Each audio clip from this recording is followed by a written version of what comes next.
समन्था चक्रवालेषु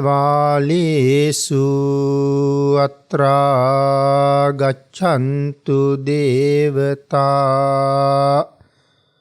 सद्धम्मं मुनिराजस्स सुनन्तु सग्ग मोक्खदं ධම්මස්සවන කාලෝ අයං බදන්තා ධම්මස්සවන කාලෝ අයං බදන්තා ධම්මස්සවන කාලෝ අයං භදන්තා නමෝ තස්ස භගවතු අරහතු සබ්බ ධම්මේසු අප්පටිහත ඥානචාරස්ස දස බලධරස්ස චතු වේසාරජ්‍ය විසරදස්ස සබ්බ සත්තුත්තමස්ස ධම්මිස්ස රස්ස ධම්ම රාජස්ස ධම්මස්සාමිස්ස තථාගතස්ස සබ්බඤුනෝ සම්මා සම්බුද්දස්ස නමෝ තස්ස භගවතු අරහතු සබ්බ ධම්මේසු අප්පටිහත ඥානචාරස්ස දස බලධරස්ස චතු වේසාරජ්‍ය විසරදස්ස සබ්බ සත්තුත්තමස්ස ධම්මිස්ස රස්ස ධම්ම රාජස්ස ධම්මස්සාමිස්ස තථාගතස්ස සබ්බඤුනෝ සම්මා සම්බුද්දස්ස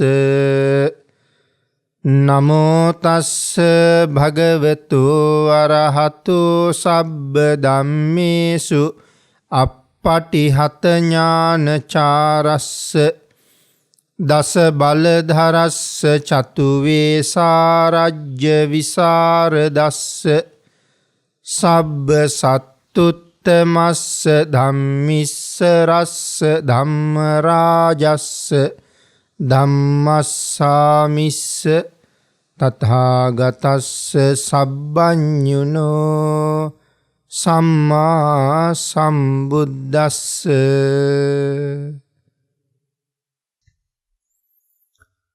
සද්ධර්ම ශ්‍රාවක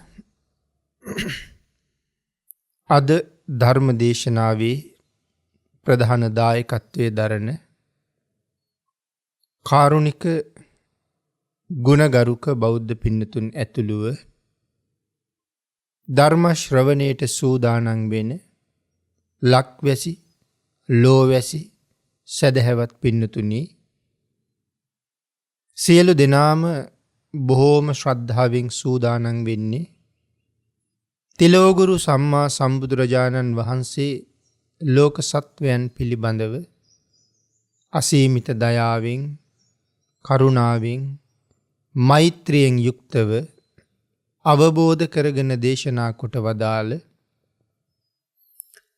පරම ගම්බීර වූ ශ්‍රී සද්ධර්ම රත්නයෙන් අබමල් රේණුවකටත් වඩා අඩු බොහෝම පුංචි කොටසක් දේශනා කරවගෙන ධර්ම ගෞරවය පෙරදරි කරගෙන දේශනාගත ධර්මයේ ශ්‍රවණය කරන්නත් එසේ ධර්ම ශ්‍රවණය කිරීමෙන් ලැබෙන අවවාද අනුශාසනා තම තමන්ගේ ජීවිතවලට එකතු කරගෙන වඩාත් නිවැරදි මෙලව ජීවිතයක් සකස් කරගන්නත් ඒ තුළින් සුගතිගාමී වූ පරලොව ආයිති භවයකින් සැනසෙන්නත් අවසන ප්‍රාර්ථනා කරන බෝධියෙන් සැප සහිත ප්‍රතිපදාවෙන් උතුම් චතුරාර්ය සත්‍ය ධර්මය අවබෝධ කරගෙන සසරින් එතර වීමේ පරමාර්ථයත් ඇතුවයි මේ ධර්ම ශ්‍රවණය කරන්න සූදානම් වෙන්නේ. පින්නතනි අද ධර්ම දේශනාවේ මාතෘකාව හැටියට මම යොදාගන්න කල්පනා කළේ ධම්මපද පාළියේ සඳහන් වන ලෞතුරා බුදුරජාණන් වහන්සේගේ ශ්‍රී මුඛ ධාතුවෙන් දේශනා කොට වදාළ උතුම් ගාථා රත්නය. යතහා දණ්ඩේන ගෝපාලු ගාවුං පාචේති ගෝචරං ඒවං ජරාච මච්චූච ආයුං පාචෙන්ති පානිනං. අපේ බුදුරජාණන් වහන්සේ සවැත් නුවර ජේතවනාරාමේ වැඩ ඉන්න කාලේ එක පෝය දවසක විශාකා මහ උපාසිකාවත් එක්ක 500ක් පමණ බාල, තරුණ, මැදිවියේ සහ මහලු මේ වයස්කාණ්ඩ 4ට අයිති වෙන කාන්තාව පිරිසක් සිල් සමාදන් වුණා. දහවල් කාලේ විවේකීව ඉන්න අවස්ථාවක විශාකා මහ උපාසිකාව කල්පනා කළා මේ පිරිස අද සිල් ගත්තේ මොන වාගේ පරමාර්ථයක් ඉෂ්ට කර ගැනීමේ බලාපොරොත්තු ඇතුවද කියන කාරණාව ඒ අයගෙන්ම අහලා දැනගන්න ඕනේ කියලා. එහෙම හිතලා ඉස්සරලාම ගිහිල්ලා කතා කළා තමන් එක්ක සිල් ගන්න ආපු වයසකම උපාසකම්මලාට. කතා කරලා ඇහුවා මෑණිවරුනි අද සිල් ගත්තේ මොන වාගේ පරමාර්ථයක් ඇතුවද කියලා. ඒ අය සඳහන් කළා දුවේ මරණින් පස්සේ දිව්‍ය ලෝකේ යන්න හිතාගෙනයි සිල් ගත්තේ කියලා. ඊළඟට මහ උපාසිකාව ගියා මැදිවියේ කාන්තාව ළඟට. ගිහිල්ලා අහනවා යෙහෙලිවරුනි අද සිල් ගත්තේ මොන වාගේ පරමාර්ථයක් ඇතුවද කියලා. ඒ අය සඳහන් කළා සපත් නිරෝෂයෙන් මිදෙන්න ඕන නිසා සිල් සමාදන් වුණා කියලා. මොකද්ද මේ සපත් නිරෝෂය කියලා කියන්නේ? පින්නතුනි එහෙම කියලා තියෙන්නේ තමන්ගේ ස්වාමියාට අනියම් බිරිඳක් ඉන්නවනම් නීත්‍යානුකූල බිරිඳට පුදුමාකාර දුකක්, කනගාටුවක්, සිත් තැවුල්ලක්, වේදනාවක් ඇති වෙනවා. තමන්ගේ ස්වාමියාට අන්‍ය බිරින්දෑවරු ඉන්නවා කියලා දැනගත්තාම ඇති වෙන తත්වය අන් ඒකට කියනවා සපත් නිරෝෂය කියලා. ආන්ගේ සපත් නිරෝෂය නිසා ඇතිවෙන ද්වේෂයෙන් මිදෙන්න අපි අද සිල් ගත්තා කියලා කියනවා. ඊළඟට ගියා අර තරුණ කාන්තාව ළඟට. ඒ අයගෙන් අහනවා නැගණිවරුනි අද සිල් ගත්තේ මොන වාගේ අරමුණක් ඇතුවද කියලා. ඒ අය සඳහන් කළා අපි අද සිල් ගත්තේ විවාහයෙන් පස්සේ ඉස්සරලාම ලැබෙන දරුවා පිරිමි දරුවෙක් කර ගැනීමේ පරමාර්ථය ඇතුවයි. ඒ කාරණාවත් මතක තියාගෙන අර පුංචි දැරිවියෝ ළඟට ගියා. ඒ අයගෙන් ඇහුවා දියණිවරුනි ඔබලා අද සිල් ගත්තේ මොන වාගේ පරමාර්ථයක් හිතේ තියාගෙනද කියලා. ඒ අය කියනවා අපි අද සිල් ගත්තේ මෑණියනි වැඩි වයසට යන්න කලින් ඉක්මනට විවාහ වෙන්න ලැබෙන්න කියලා ප්‍රාර්ථනා කරන්න. මේ වාගේ 4 දෙනෙකුගේ ප්‍රාර්ථනා 4ක්. විශාකා මහ උපාසිකාව කල්පනා කළා මේ කවුරුවත් ළඟ සසරින් මිදීමේ බලාපොරොත්තුවක් නැහැ. දුකෙන් එතර වීමේ පරමාර්ථයක් නැහැ. හැමෝගෙම ප්‍රාර්ථනාව ලෞකිකත්වයේ මත පිහිටලයි තියෙන්නේ. නමුත් මේ අයට මේ සසර ගැන, මේ අයට මේ ජීවිතය ගැන සංසාර දුක ගැන කරුණු අවබෝධ කරවන්න ඕනේ. නිවැරදි ප්‍රාර්ථනාවක් මුදුන්පත් කර ගැනීම වෙනුවෙන් සිල් සමාදන් විය යුතු බව ඒ අයට තහවුරු කරවන්න ඕනේ කියලා හිතලා මේ 500 දෙනාමත් අඬගහගෙන බුදුරජාණන් වහන්සේ ළඟට ගියා. භාග්‍යතුන් වහන්සේ අහනවා විශාකාවෙනි මේ තරම් පිරිසකුත් අඬගහගෙන මේ වාගේ වෙලාවක මොකට මෙහි ආවද කියලා. ස්වාමීනි මේ පිරිසත් එක්ක අද සිල් සමාදන් වෙලා ඉන්නේ. මම මේ පිරිසගෙන් ඇහුවා අද සිල් ගැනීමේ පරමාර්ථය මොකක්ද කියලා. ස්වාමීනි ඒ අය මෙන්න මේ වාගේ අදහස් ටිකක් තමයි දැක්ුවේ. මම කල්පනා කළා මොවුන් කවුරුවත් ළඟ දුකින් එතර වීමේ බලාපොරොත්තුවක් පරමාර්ථයක් තියෙන බවක් පේන්නේ නැහැ. ඒ නිසා භාග්‍යතුන් වහන්සේට කියලා භාග්‍යතුන් වහන්සේට කරන ආරාධනාවකින් මේ අයට මනා ධර්ම කාරණාවක් දේශනා කරවන්න. මම මේ අය අඬ ගහගෙන ආවා කියලා. ඒ වෙලාවේ තමයි පින්නතුනි අපි අර මාතෘකා කරගත්ත ගාථා රත්නයේ බුදුරජාණන් වහන්සේ දේශනා කළේ. භාග්‍යතුන් වහන්සේ දේශනා කරනවා යතහා දණ්ඩේන ගෝපාලු. පින්නතුනි ගෝපල්ලා කියලා කියන්නේ ගවයෝ බලා ගන්න කෙනා. යතා දණ්ඩේන ගෝපාලු. යම්සේ ගොපල්ලෙක් කෙවිටක් අරගෙන ගාවුන් පාචේති ගෝචරං තමන්ගේ ගවයෝ ටික දක්කගෙන යනවා තෘණ භූමිය දක්වා. යම්සේ ගොපල්ලෙක් කෙවිටක් අරගෙන තමන්ගේ ගවයෝ තෘණ භූමිය දක්වාගෙන යන්නේද ඒවං ජරාච මච්චූච. අන්න ඒ වගේම ජරාවයි මරණයයි මේ දෙන්න එකතු වෙලා ආයුං පාචෙන්ති පානිනං. සත්වයා අරගෙන යනවා ආයුෂයාගේ කෙරවල දක්වා. ගොපල්ලා ගවයෝ තනබිමට ගෙනියනවා වගේ ජරා මරණ දෙක එකතු වෙලා අපි අරගෙන යනවා ආයුෂයේ කෙරවල දක්වා. මේ ගාථා රත්නේ සරල තේරුමයි. අපේ භාග්‍යතුන් වහන්සේ මේ ගාථා ධර්මය අර සිල් පිරිසට පැහැදිලි කළා. පින්නතුනේ පළවෙනි පිරිස වයසකම උපාසකම්මලා. ඒ අයගේ බලාපොරොත්තුව දෙව්ලොව යන්න. පින්නතුනේ මනුලොවට වඩා දෙව්ලොව සැපයි. නමුත් මනුලොවට වඩා දෙව්ලොව හොඳයි කියලා කියන්න කරුණුත් තියෙනවා. දෙව්ලොවට වඩා මනුලොව හොඳයි කියලා කියන්න කරුණුත් හුඟක් තියෙනවා. පින්නතුනි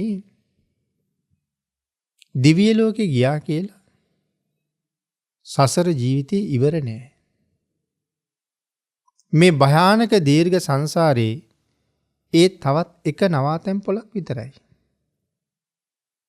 ඒ ප්‍රාර්ථනා කරපු උපාසකවරුත් අද ධර්ම ශ්‍රවණය කරන ඔබත් දේශනාව කරන මමත් අපිට දිව්‍ය ලෝකේ කියලා කියන්නේ පින්නතුනි අලුත් තැනක් නෙමෙයි. බ්‍රහ්ම ලෝකේ කියලා කියන්නේ අලුත් තැනක් නෙමෙයි.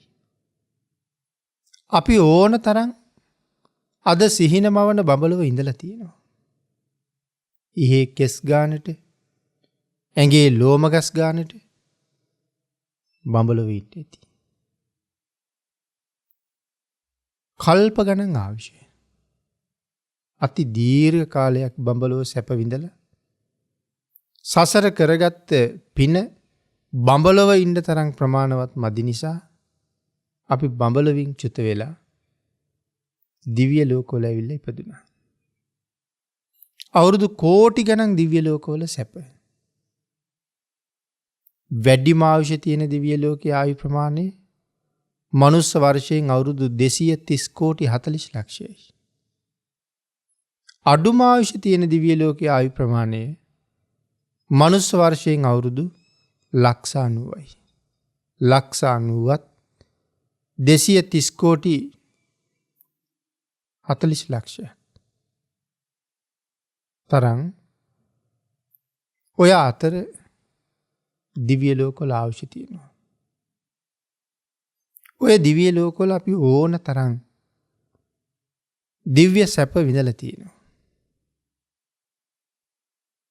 බ්‍රහ්ම ලෝකෙන් දිව්‍ය ලෝකෙට ආවා.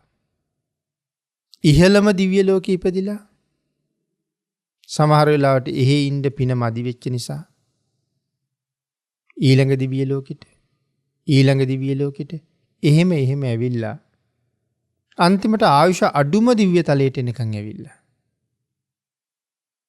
එහෙත් ඉන්න පින් මදි නිසා එහෙන් චුත වෙලා තමයි අපි මෙහෙ ඇවිල්ලා ඉන්නේ.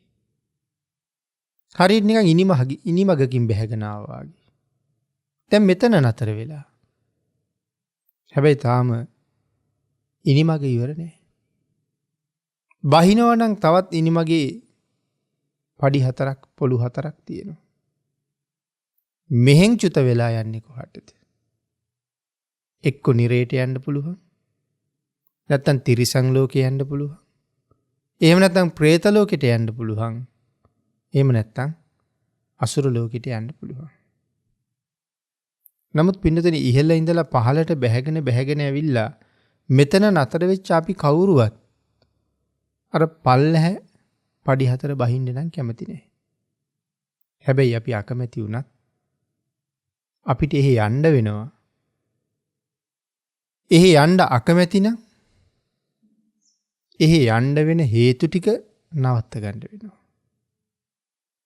එහෙනම් දිව්‍ය ලෝකේ ඉපදුනා කියලා සදාකාලික සුවයක් නෑ. දෙවියන්ටත් දුක තියෙනවා. දෙවියන්ට දුක නැත්තේ නෑ.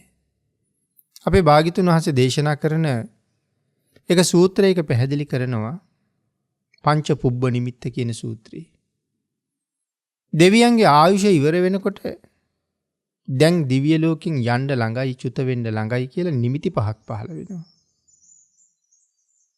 ඒ නිමිති 5 පහළ වුණාට පස්සේ මනුස්ස ලෝකයේ ආයුෂයෙන් දවස් 7ක් විතර තමයි තව ජීවත් වෙන්න තියෙන්නේ. ඉතින් සමහර දෙවියන්ට නම් නිමිති පහළ වෙනකොටම දැනගන්නවා. හැබැයි ඒගොල්ලෝ හරියට සතුටු වෙනවා. හේතුව තමයි යම් දිව්‍ය තලයක නම් ඉන්නේ තමන් චුත වෙලා ඉහළ දිව්‍ය තලයකට යන බව දන්නවා. ආපදාව කලින්ම දන්නවා. ඉතින් එතකොට බේරෙන්නත් පුළුවන්. දැන් මනුස්ස ලෝකෙත් බලන්නකෝ. දැන් සුලිසුලන් එනවා කියනවා. සුනාමි එනවා කියනවා. සමහර කාලවලට මෙන්න මේ වාගේ ධාරානිපාත වැහි වැටෙන්න පුළුවන්. ගංගා ඇලදල උතුරන්න පුළුවන්. ඒ යවට ඉන්න අය පරිස්සම් විය යුතුයි කියලා දැනුම් දෙන එහෙම අවස්ථා අපිට අහන්න තියෙනවා. එතකොට සුලිසුලඟක් එන බව අපි දන්නේ නැහැ. නමුත් ඒ සඳහා අවධානයෙන් පරීක්ෂණ කරමින් ඉන්න පිරිසක් තමයි ඉස්සරලාම දැනගන්නේ අහවල් කාලෙට සුලිසුලඟක් එනවා කියලා. ඒතර අපි ඔක්කොටම වඩා ඒගොල්ලෝ ආපදාව දන්නවනේ. බේරෙනවා නම් අපිට වඩා හොඳටම ඒගොල්ලන්ට තමයි බේරෙන්න පුළුවන්. සුනාමියක් එනවා කියලා කලින්ම කියන පිරිසක් ඉන්නවා. ඒගොල්ලන්ට අපි ඔක්කොටම වඩා බේරලා යන්න පුළුවන්. අන්න ඒ වාගේ ජීවිත ආපදාව එනකොටම අර දෙවියෝ දැනගන්නවා. ඒ නිසා සිහිය පිහිටවලා එහෙන් චුත වෙලා ඊට වඩා ඉහළ දිව්‍ය තලයක යනවා. තව සමහර දෙවිවරු වගේක් ඉන්නවා. ඒගොල්ලන්ට නිමිති පහළ වෙන බව දන්නේම නැහැ. දැන් බලන්නකො පින්නතුනි. සමහර වෙලාවට අපිට නොයෙක් අනතුරු තියෙනවා. දැන් ඔය සත්තු සමහර වෙලාවට හදිස්සියෙම වතුර පාරක් එනකොට දන්නේ නැහැ වතුර පාරක් එනවා කියලා. ඒ නිසා වතුරට යට වෙලා මැරිලා යනවා. හුඟක් අය. අන්න ඒ වගේ සමහර අයට නිමිති පහළ වෙලා තියෙනවා. සැප වැඩි දිව්‍ය ලෝකේ. දුකක් ඇත්තෙම නැති තරම්. නමුත් දුකක් තියෙනවා. ඒ ගැනයි අපි මේ කියන්න හදන්නේ. පංචකාමයේ හුඟක් උසස් විදිහට තියෙනවා. මනුස්ස ලෝකේ තියෙන හුඟක් දුක් අඩුයි. ඒ නිසා ඒගොල්ලෝ චුත වෙනකම්ම දන්නේ නැහැ. චුත වෙලා නිරේටම යනවා. නිමිති පහළ වෙලා දවස් 2-3ක් ගියහම සමහර දෙවියන්ට සිහි උපදිනවා. අනේ මං චුත වෙන්න ළඟයි ඉන්නේ කියලා. එහෙම දෙවියෝ ඊළඟට විලාප කියලා අඬනවා කියනවා. ඇයි? චුත වෙන්න බෑ කියලා. මෙහෙ දාලා යන්න බෑ කියලා. එහෙනම් දෙවියන්ට දුකක් තියෙන තැනක් අපිට මුණ ගැහෙනවා. දිව්‍ය ලෝකෙන් බැහැර වෙලා යන්න අවස්ථාව වෙනකොට දුකයි. අරායට නම් යන්න අවස්ථාව වෙනකොට මුලින්ම දැනගෙන ඉහළට යන නිසා සතුටුයි. නිමිති පහළ වෙලා නොදන්නම අය චුත වෙනකම්ම දන්නේ නැතුව ඉඳලා ඒත් දුකක් නෑ. චුත වෙනකම්ම දන්නේ නෑනේ. නිරේටම ගිහිල්ලා උපදිනවා. අර දැනගත් අයට දුක හිතෙනවා දාලා යන්න වෙන හින්දා. ඒ වෙලාවට අනිත් තාම නිමිති පහළ වෙලා නැති දෙවියෝ ඇවිල්ලා කියනවා ඊතෝ බොහෝ සුගතින් ගච්ඡ. පින්වත සුගතියට යන්න. මෙහෙන් චුත වෙලා සුගතියට යන්න. ඒ සුගතියට ගිහිල්ලා ඒ සුගතියේ කරන්න තියෙන හොඳම දේ කරන්න. හොයන්න තියෙන හොඳම දේ හොයාගන්න. කරන්න තියෙන හොඳම දේ කරන්න. මොකද්ද මේ සුගතියට යනවා කියලා කියන්නේ? පින්නතේ සුගතියට යනවා කියලා කිව්වේ ඔබ මෙහෙන් චුත වෙලා මනුලවට යන්න කියන එක. මනුස්ස ලෝකේ තමයි දෙවියන්ගේ සුගතිය. සුගති වලින් එකක්. එහෙ තියෙන හොඳම දේ හොයාගන්න. ඒ තමයි තථාගතප්ප වේදිත ශ්‍රී සද්ධර්මය. තථාගතප්ප වේදිත කියලා කියන්නේ බුදු මුවින්ම දේශනා කළ ධර්මය. නිර්මලම ධර්ම රත්නය හොයාගන්න. ඒ මත මනාව පිහිටන්න කිව්වේ ශ්‍රද්ධාව ඇති කරගන්න. මනා ශ්‍රද්ධාවෙන් කටයුතු කරලා නැවත අපි ගාවටම එන්න කියලා දෙවියන්ට කියනවා. එතකොට පින්නතුනි ඔබ මම අපි හුඟක් අය දෙව්ලොවින්ම චුත වෙලා එන්නේ නැති. හැබැයි මෙහි ආවට පස්සේ අපි ආවේ මොකටද කියන එක මතක නෑනේ. දැන් අපි ආවේ මොකටද? මනුස්ස ලෝකෙ ඉපදිලා ධර්මයේ හොයාගෙන ශ්‍රද්ධාවේ පිහිටලා නැවත පින් කරලා ආයෙ දිව්‍ය ලෝකෙ යන්නයි ආවේ. නමුත් අපිට ඒ බව මතක නැතුව ආවේ මොකටද කියන එක මතක නැතුව අපි මෙහාට වෙලා වෙන වැඩ. ආපු කාරණාව සම්පූර්ණ කරන්නේ.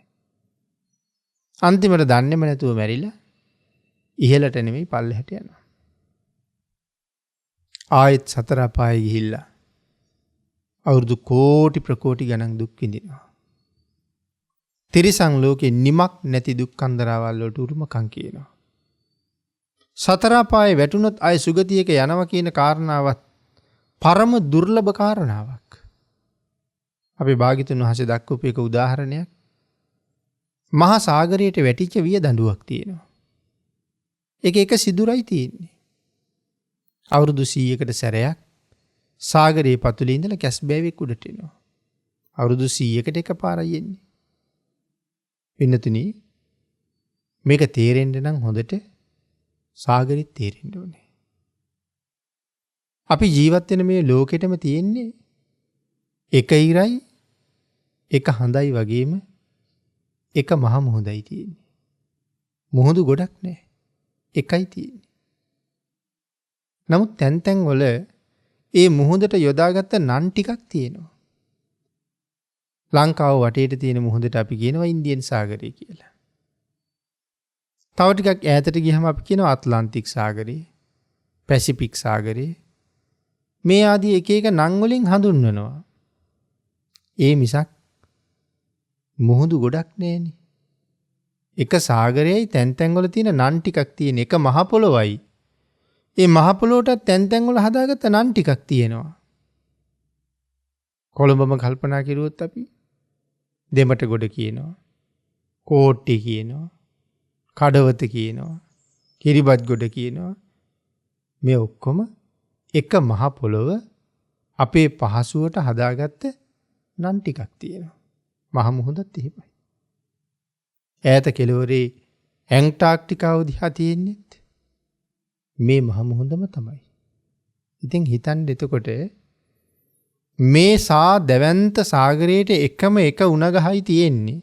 වියගහයි තියෙන්නේ එක සිදුරක් තියෙන්නේ. අවුරුදු 100කට සැරයක් එක කැස්බෑවයි උඩ එන්නේ. කැස්බෑව රෑනක් උඩ එනවා නම් ඒත් කමක් නැහැ. පිළිතුරු වියගහ ඉන්දියන් සාගරයේ තිබුණොත් කැස්බෑව මතුවී සමහරලාට ඇන්ටාර්ක්ටිකාව දිහා.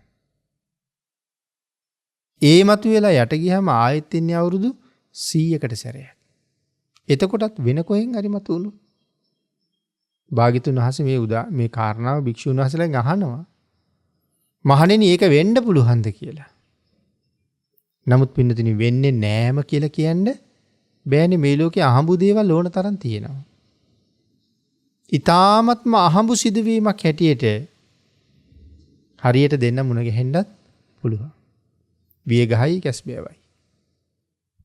නමුත් භාග්‍යතුන් වහන්සේ දේශනා කරනවා අවුරුදු කෝටි ප්‍රකෝටි ගාණක් ගිහිල්ලා හරි අහඹු ලෙස සිද්ධ වෙන මේ සිදුවීම නිතර නිතර වෙනවා කියලා කිව්වොත්. නමුත් මනුස්ස ලෝකේ ඉඳලා එක වරක් සතර අපායට යමෙක් ගියොත් ඔහු නැවත මනුස්ස ලෝකෙට එනවා කියන එක ඊට වඩා පරම දුර්ලභ සිද්ධියක් කියලා. ඒ තරම්ම දුර්ලභයි මනුස්ස ජීවිතේ. නමුත් පින්නතුනි එතකොට තමයි තේරෙන්නේ සංසාරේ කොච්චරනම් පින් කරන්න ඇද්ද මේ වාගේ මනුස්ස ජීවිතයක් ලබන්න. ඒ පින් අතරේ ඊට වඩා පින් කළා ඔබ සම්මා දිට්ඨික ජීවිතයක් ලබන්න. මේ ලෝකේ මිනිස්සු ඕන තරම් ඉන්නවා. ඒ මිනිස්සු අතර ඔබ විශේෂයි. ඒක ධර්මානුකූලව සැක නැතුව කියන්න පුළුවන් කරුණ. මොකක්ද ඔබ තුල තියෙන විශේෂත්වය? විශේෂත්වය තමයි සම්මා දිට්ඨික බව. පව කියන්නේ මොකක්ද? පින කියන්නේ මොකක්ද? හොඳ, නොහොඳ, ගුණධර්ම, යුතුයකම් කොච්චර දේවල් අපි දන්නවද? ඒ නිසා දුගතියෙන් මිදිලා සුගතියක යා යුතුයි කියන අදහසක් අපි ළඟ තියෙනවා. එවන් ජීවිතයක් ලබන්න තමයි අපි සසර කරපු පින් විශාල ප්‍රමාණයක් වියදම් කළේ. අන්‍ය මිනිස්සුયો එච්චර පින් වියදම් කරලා නැහැ. මනුස්ස ජීවිතේ අරගන්න පෙර කරපු පින් ගොඩාක් වියදම් කරලා තියෙනවා. ඒ හින්දා අපේ කරපු පින් දැන් හුඟ අඩුයි. මොකද අඩුනේ? මේ ජීවිතේ වෙනුවෙන් වියදම් කළා. නමුත් මිත්‍යා දෘෂ්ටික සමහර හුඟක් අය හරි ධනවත්. මහා කෝටිපතියෝ, ධන කුවේරයෝ වගේ. ඒගොල්ලෝ ධනවත් වෙන්නත් අපි දුප්පත් වෙන්නත් හේතු ඒගොල්ලන්ට ඒ මනුස්ස ජීවිතේ ගන්න පෙර කරපු පින් එච්චර වියදම් කරන්න උනේ නැහැ. නමුත් අපිට අපේ ජීවිතේ ගන්න පෙර කරපු පින් හුඟක් වියදම් කරන්න උනේ. සාධාරණ සැකයක් ඇති වෙනවා. අපි ඔක්කොම මිනිස්සු නම් ඇයි අපි වැඩියෙන් පින් වියදම් කළේ කියලා. පින්නතුනි ඒගොල්ලොත් මිනිස්සු තමයි. බොහෝ ධනවත්ව ඉන්නේ. පුදුම සැපයක් විඳින්න ජීවිතේ. එච්චර සැප සම්පත් විඳලා ඕනනම් අවුරුදු 100ක් සැප විඳලා මැරිච්ච ගමන් කොහාටද යන්නේ? සැක නැහැ සතර පායට. නමුත් අපි මෙහෙම ඉපදිලා බුදුරජාණන් වහන්සේගේ ධර්මය අහලා ලෝකය ගැන සසර ගැන දැනගෙන අකුසලයෙන් මිදිලා කුසලෙහි පිහිටලා භාග්‍යතුන් වහන්සේ දේශනා කරපු සීලයක් ආරක්ෂා කරලා නමුත් දුප්පත් ඉපදිලා අවුරුදු 100ක් විතර දුක් විඳලා මැරිච්ච ගමන්ම අවුරුදු කෝටි ගණන් සැප තියෙන තැනක නැවත උපදිනවා. පින්නතුනි එහෙත් පින් කරගත්තොත් හොඳයි. නැත්තම් ආයෙත් සංසාර චක්‍රයේ බඹලොවින් දෙව්ලොවට, දෙව්ලොවින් මනුලොවට, ආපහු නිරේට සතර අපායේ අති දීර්ඝ කාලයක් විඳවලා මේ චක්‍රයේ තමයි අපි සංසාරේ පුරාම මේ කරකවගෙන යන්නේ. භාග්‍යතුන් වහන්සේ දේශනා කළේ හැකිනම් මිදෙන්න උත්සාහ කරන්න. එක භික්ෂුන් වහන්සේ නමක් බොහොම නිදහසේ විවේකීව ඉන්නවා දැක්කා. දැකලා කතා කරලා ඇහුවා මහණේ. "ඇයි සසරින් මිදෙන්න වීරිය වඩන්නේ නැද්ද? බොහොම නිදහසේ ඉන්නවා පේන්නේ." "ස්වාමීනි, මම අනාගාමී වෙච්ච කෙනෙක්. ස්වාමීනි, මරණයෙන් පස්සේ බඹලව ඉපදිලා බඹ සැප විඳලා බඹලවින්ම නිවන් දැකලා සසර කෙරවල කරගන්නයි මගේ බලාපොරොත්තුව." අපේ බුදුරජාණන් වහන්සේ සඳහන් කළා, "මහණ, අසුචි ටිකක් තිබුණත් දුර්ගන්ධයි, හුඟක් තිබුණත් දුර්ගන්ධයි.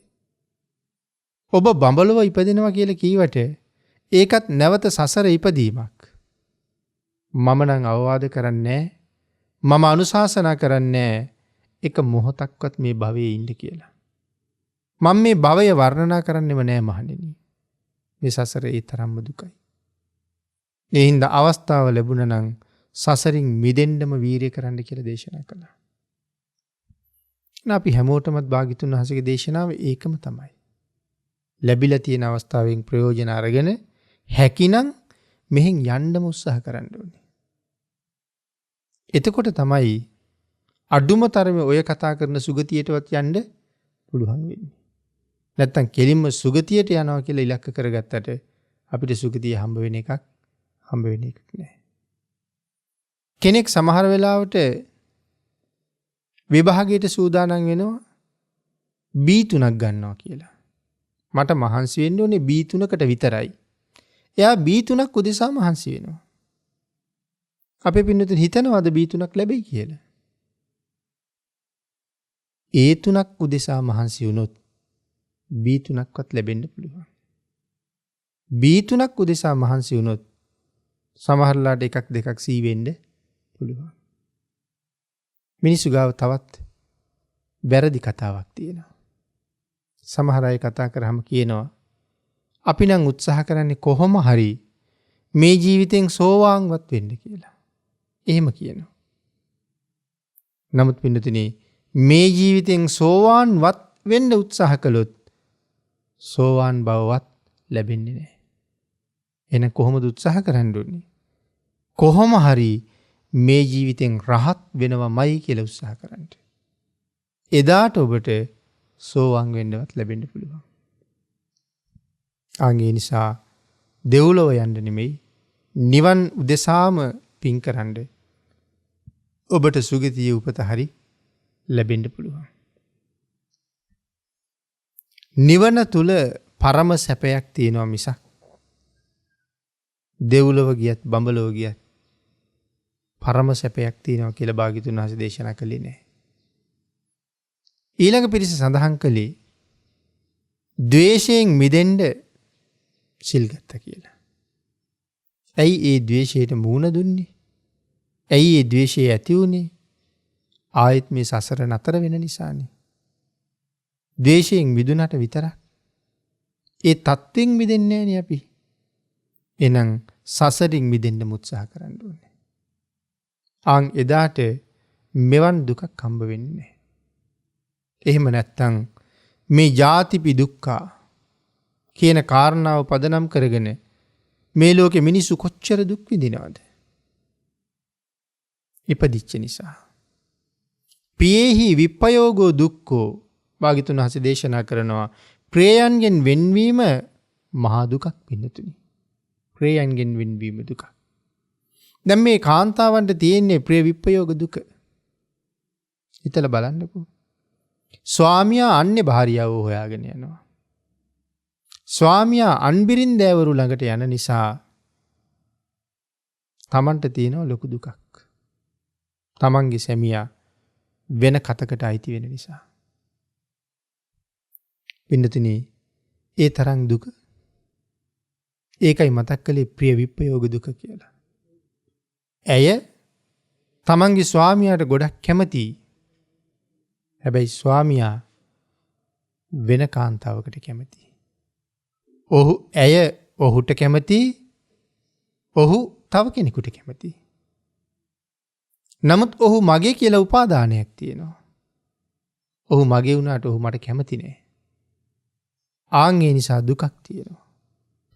මේ දුක සසර අත්විඳින්නේ මේ භවයේ විතරක් නෙවෙයි. පෙර ඕන තරම් සංසාරේ ඔබ ওই දුකට ගොදුරු වෙලා තියෙනවා. ඔය කාරණාව නිසා මැරුම් කාලා තියෙනවා. අතපය කඩාගෙන තියෙනවා. ගුටි කාලා තියෙනවා. වහ කාලා තියෙනවා. ගඟේ මුහුදේ පැනලා තියෙනවා. තවත් ඉවර නෑ ඒක. ඒ නිසා කළ යුතු උතුම් ප්‍රාර්ථනාව නම් මේ දුකට ආයෙ කවදාවත් නොඑන්න මේ සංසාරයෙන් එතර වෙන්න ඕනේ.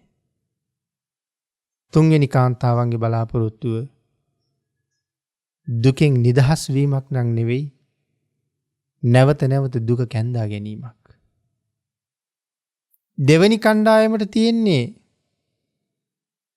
ස්වාමියා තමන් මග හරින එක දුකක්. තුන්වෙනි කණ්ඩායම ස්වාමියෙක් හොයාගන්න ලෑස්තියි. ඒ හොයාගත්තට පස්සේ ලැබෙන පළවෙනි දරුවා පිරිමි දරුවෙක් බවට පත් කරගන්න කැමැත්ත. ස්වාමියෙක් හොයා ගැනීමත් මෙතෙක් නැති අලුත් දුකකට මුල පිරීමක්. ගෙදර බොහොම නිදහසේ හිටපු තරුණ කාන්තාවක් ස්වාමියෙක් සමග එකතු වුණාට පස්සේ මෙතෙක් ඇයට නොතිබිච්ච අලුත් වැඩ කොටසක් එකතු වෙනවා. අලුත් වගකීම් කොටසක් එකතු වෙනවා. වගකීම් තොගයක් වැඩ ප්‍රමාණයක් එකතු වුණා කියලා කියන්නේ තවත් දුකක් එකතු වුණා කියන එකයි. දරුවෙක් හදාගත්තා කියලා කියන්නේ තිබුණ නිදහස් ජීවිතයේ බොහෝම සීමා වෙලා තවත් ලොකු දුක් කන්දරාවකට මුහුණ දුන්න කියන එකයි.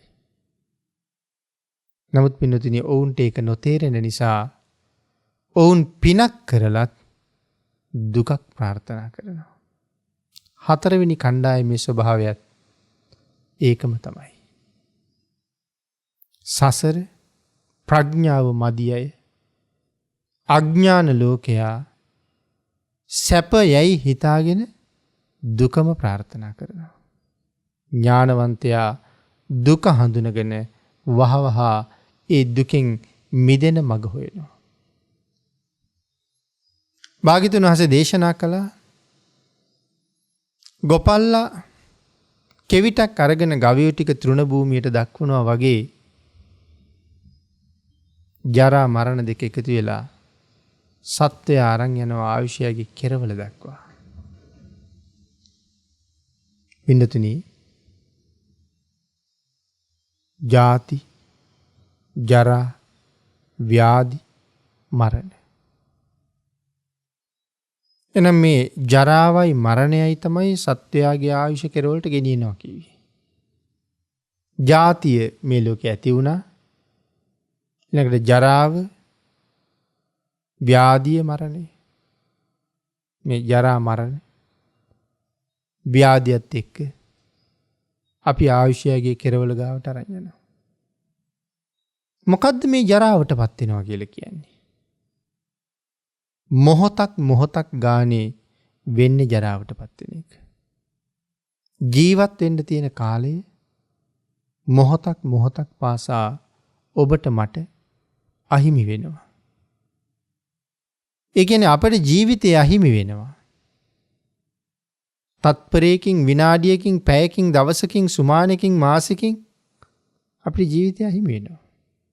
මේ ජන්මදිනය ඉවර වෙලා ඊළඟ ජන්මදිනයට එනකොට අපිට ජීවත් වෙන්න තිබ්බ කාලේ අවුරුද්දකින් ඉවර වෙලා. නමුත් මිනිස්සු එදාට සාද පවත්වනවා. මැරෙන්න ලඟුණ හින්දාද දන්නේ. අඥානයන්ගේ අඥාන ස්වභාවය. ඥානවන්තයා ඒකට හොඳට මූණ දෙනවා.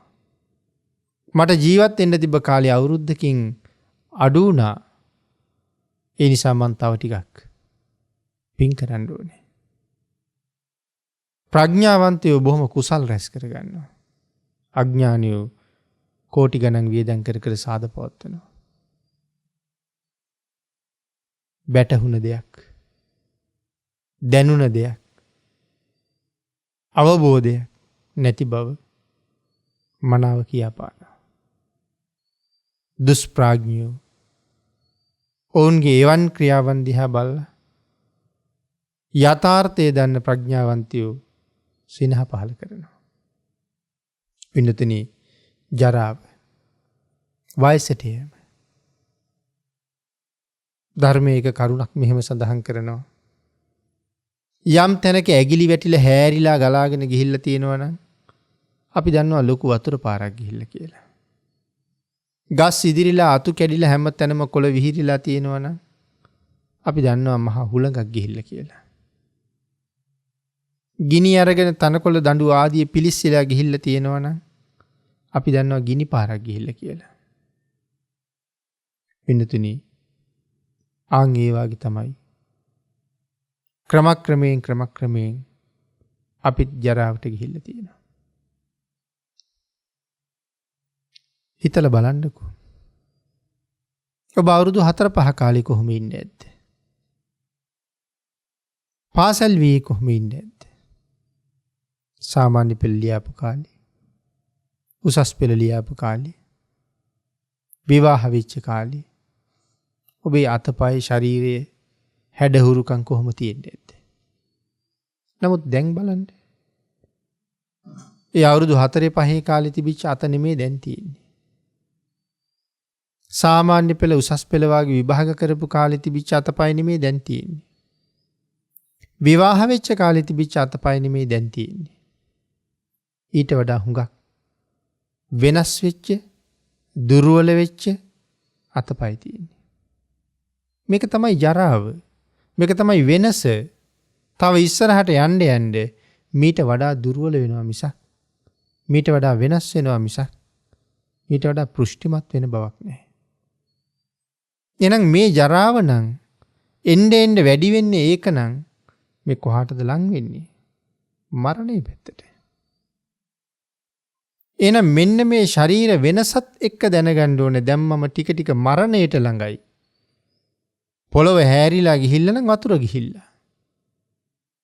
ගස්වල අතුරුකිලි කැඩිලා ගස් ගැලවිලා ඉදිරිලා වැටිලා නම් හුළඟක් ගිහිල්ලා. තනකොළ කොළරොඩු පිච්චිලා ගිහිල්ලා නම් ගිනි පාරක් ගිහිල්ලා. මගේ කෙස් ටික වෙනස් වෙලා, ශරීර පෙනුම වෙනස් වෙලා, අතපයේ හැඩය වෙනස් වෙලා, මේ වෙනස් වෙමින් යන්නේ. එහෙනම් මරණයට ලං වෙවි යනවා.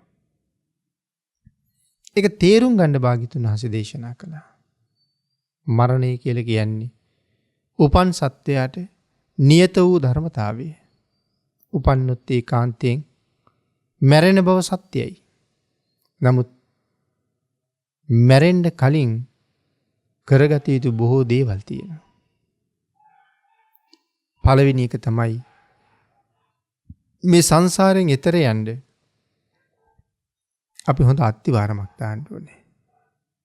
හොඳ පදනමක් හදන්න ඕනේ. සසරින් එතර යෑමේ පදනම. සසරින් එතර යන්න වෑයම් කිරීමේ පදනම. ඒ පදනම හදාගෙන බුදුරජාණන් වහන්සේට කීකරු වෙලා භාග්‍යතුන් වහන්සේ දේශනා කොට වදාළ යම් උතුම් මගක් තියෙනවද? තිසරණ සහිතව පන්සිල් ආරක්ෂා කරගන්න එක ප්‍රධාන පියවර. තිසරණයි පන්සිලුයි තියෙනවනම් වෙනතින් මේකෙන් තීරණය කරන්නේ මැරිලා ආය උපදින තැන. මැරිලා උපදින තැන තමයි සීලයෙන් තීරණය කරන්නේ. ඒ ඉපදිච්ච ජීවිතයේ දුකක් නැතුව ගෙවන්න අවශ්‍ය භවභෝග සම්පත් අපිට දෙන්නේ පෙර කාලේ අපි දීලා තියෙන දානීය ස්වභාවය. දානය තමයි ඉපදුන කෙනාට ලැබෙන්න ඕනේ දේ මොකක්ද කියලා තීරණය කරලා තියෙන්නේ. එතනින් එහාට භාග්‍යතුන් වහන්සේ දේශනා කොට වදාළ තවත් සීලේ විවිධ මට්ටම් තියෙනවා. ඒ උතුම් සීලයන්ට අනුගත වෙලා භාග්‍යතුන් වහන්සේ දේශනා කරපු ධර්ම කාරණාවට කීකරු වෙලා කෙනෙක් වහවහ වීරිය කළ යුත්තේ ක්‍රමානුකූලව සෝවාන්, සකදාගාමි, අනාගාමි, අරිහත් කියන තැන ස්පර්ශ කරන්න. මේ බුද්ධාන්තරයෙන් කෙසේ හෝ ඒක කරගන්න වීරිය වඩන්න ඕනේ.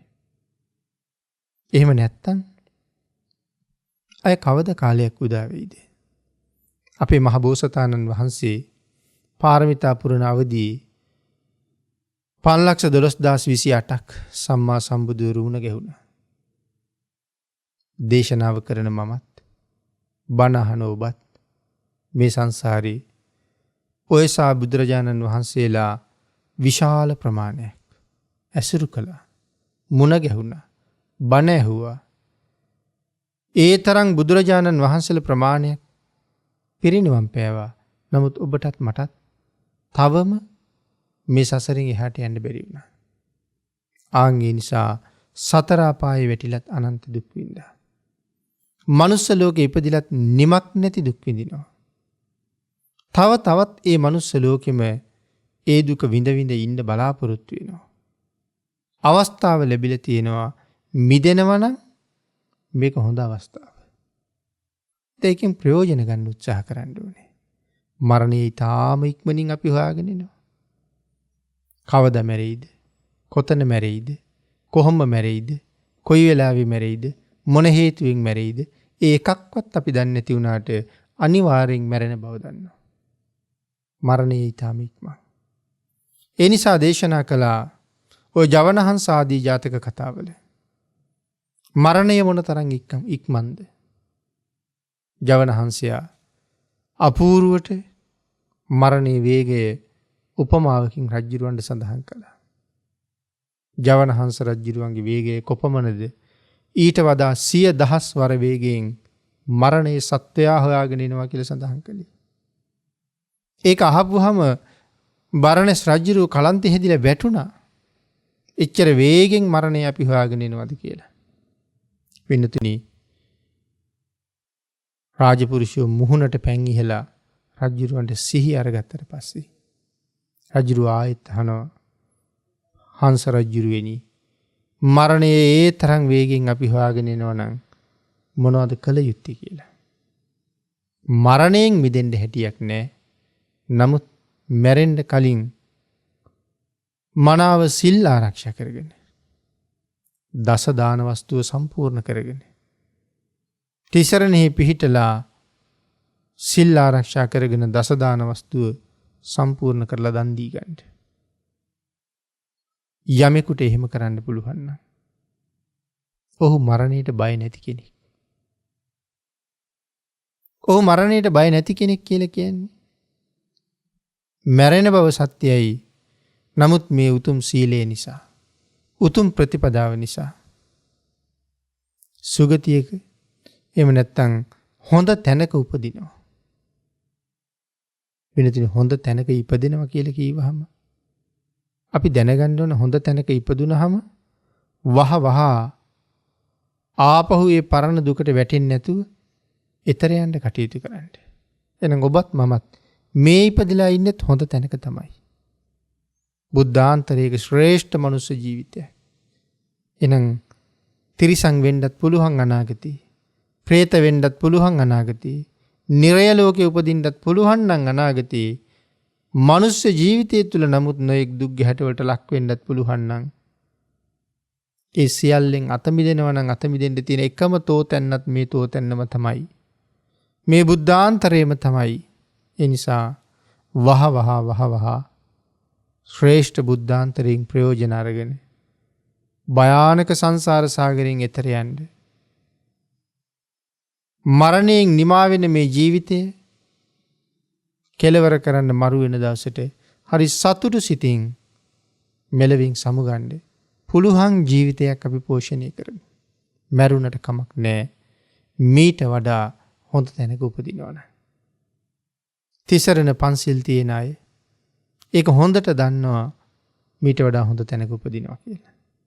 දස දාන වස්තුවත් පූර්ණේ කරලා නම් භවභෝග සම්පත් වල හිගයක් නැතුව ලැබෙනවා කියලාත් දන්නවා. ඔවුන් හරි සතුටින් මරු වැළඳ ගන්නවා. ඔබත් දවසක මැරෙනවාමයි. නමුත් මේ මරණයට සතුටින් මුහුණ දෙන්න පුළුවන් ජීවිතයක් ඔබත් පෝෂණය කරන්න කියන ආවර්ජනය කිරීම ඔබට කරමින් ධර්ම දේශනාව නිමා කරනවා. ආකාසට්ඨා ච බුම්මට්ඨා දේවා නාග මහිද්దికා පුඤ්ඤන්තං අනුමෝදිත්වා චිරං රක්칸තු ලෝක ශාසනං දේවෝ වස්සතු කාලේන සස්ය සම්පatti හේතුච පීතෝ භවතු ලෝකෝ ච රාජා භවතු ධම්මිකෝ රාගක්ඛයෝ නිබ්බානං